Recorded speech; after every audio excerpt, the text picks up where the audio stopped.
voice said, "What have I to do with thee, Jesus, thou Son of God Most High? I beseech thee, torment me not." Now, another word for I beseech means I beg you, do not torment me. Now you see, this is actually the story of a guy who was possessed by demons. Do you understand? And you see, when the demons, they saw Jesus. Now Jesus had not spoken anything, hasn't said anything. They saw Jesus from afar. Just the presence of Jesus impacted and communicated fear into the heart of demons.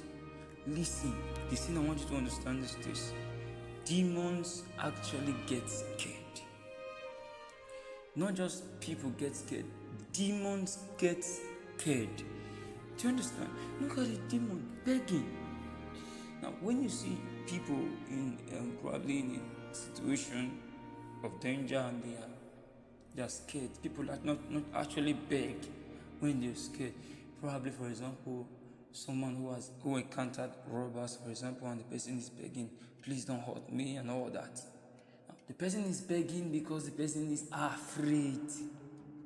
So begging is a sign of fear. So you see these demons, they saw Jesus and instantly fear entered them and they began to beg and say, "Jesus, thou Son of God Most High, do not, I beg you, do not torment us." Now these are demons begging. So you see, demons do get scared. Yes. And see, that same Jesus whom those demons saw and they got scared, that same Jesus now lives inside of you. So you have become a demon tormentor. Kaparadias. You have become what? He lives in you. And it is actually the presence of Jesus that communicates and imparts fear into Satan. So Jesus now lives inside of you, and you see his presence is now inside of you. So when you come, it is your presence actually that impacts or communicates fear into the heart of demons. Now you see, most times you see demons, they make threats, they shout and make noise. Listen, shouting, you see, empty vessels make the loudest noise. Empty and fearful vessels, those who normally make noise, they are empty. They are empty and they are full of fear. So it is the fear that even makes them make noise. Do you understand? If you notice people that normally boast, they make noise, they make what? They are full of fear. When the real thing comes up, you see, they are scared. So when you see demons, they make noise and they make threats and all that. It is actually a sign of fear. So when they see Son of God, Marati Kevetalia, they know you carry Jesus, the demon tormentor, you have become one with him, so you to your demon, they know. So they are actually scared and afraid. So it's because of that fear that makes them start making mad. So you say, "Hey, I won't come out." Don't actually, you don't have to have some discussions, conversation with demons. They are too small. Do you understand? So the reason I'm saying all this is this: know that you are not the one who should be saying. I don't even know how people get to comprehend it. I don't even know how they get to even think it. How can you be afraid of demons when they are actually scared of you? I'm telling you, I read it. Luke chapter 8, you saw it. A demon begging Jesus, say, "Please don't torment us." He was not just a demon. No, that guy was possessed with legions of demons. Legions. So the legions, they were all the demons inside that guy. They were begging Jesus, full of fear.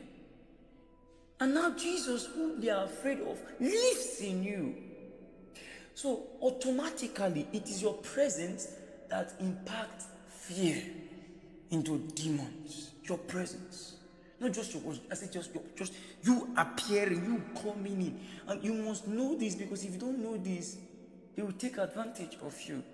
So understand this. Demons do get scared. And what scares them? Your presence.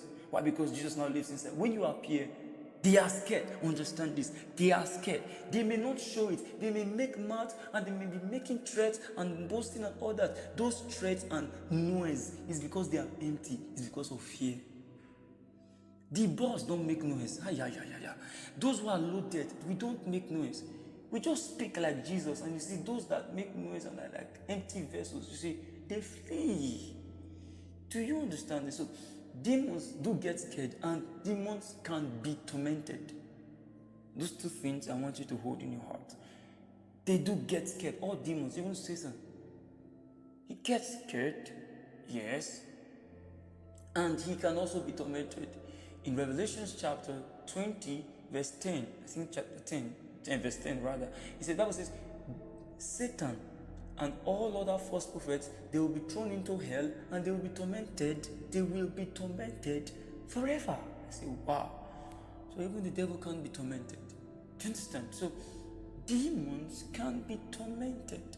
Listen, the demons were begging Jesus, don't torment us before our time. In other words, it could actually torment them before their time. That's the abilities inside of you, child of God. You have become what? A demon tormentor. Do you understand? You have become what? This thing must sink. This thing must sink. You are not the one who is scared of demons. You are the one who demons see, they shiver, they piss on themselves. They get scared. Now, if demons get scared when they see you, what now happens to unbelievers that are not born again trying to hurt you? Listen to me. You're not ordinary. Do you understand? What happens to them? To physical people trying to hurt you? What happens to them? Do you understand this? Oh, Klobasa, if you understand what I'm saying, you will know that you can actually release a word. You see, that person that should be afraid of you instantly, there's what we call, I don't know how to put it. Let me give an example, probably you understand through what I'm trying to say. Now, some pastors went for evangelism and they met a pastor trying to preach to the man. The man got angry and started insulting them and wanted to hurt them, raising his hand to actually hit people that came for evangelism. Now, instantly the man of God said, sit down. Now, as he said, sit down, do you understand what I'm saying? I'm talking about physical, real life experience. As he said, sit down, the elderly man sat down on the floor. And that was what led to his salvation. He now said, he told them, when you said sit down, you see, it was as if there was a force that pulled me down. One thing you don't understand as a child of God is, your word is so powerful, and you see, when you speak, angels move in the speed of light. Angels, they move in the speed of light to accomplish that which you have spoken. Do you understand this? So, when you speak, angels move. Yeah, even when you don't say, my angels go. No, listen, whenever you speak, because you are son of God, you are Lord over creation, over created things. Yes, your father made it so, God made it so. The earth has given to the children of to the sons of men. Do you understand? He has given the word to us. The Bible says all things are yours. 1 Corinthians chapter 3, verse 21. All things are yours. So if all things are yours, it means you are Lord. See, whatever belongs to you, you are the owner and Lord over it. They call it landlord. It means he's the Lord over the land. Do you understand? That's what they call it, landlord. He's the Lord. He owns the land. Now, when the Bible says you now own everything, all things are yours. In 1 Corinthians chapter 3, verse 21, the Bible says all things are yours. It means that you have become Lord over creation. You have become Lord over all things. Because you not actually own all things. Why? Because we're in Christ. Why? Because God gave his to you in Christ. Do you understand this?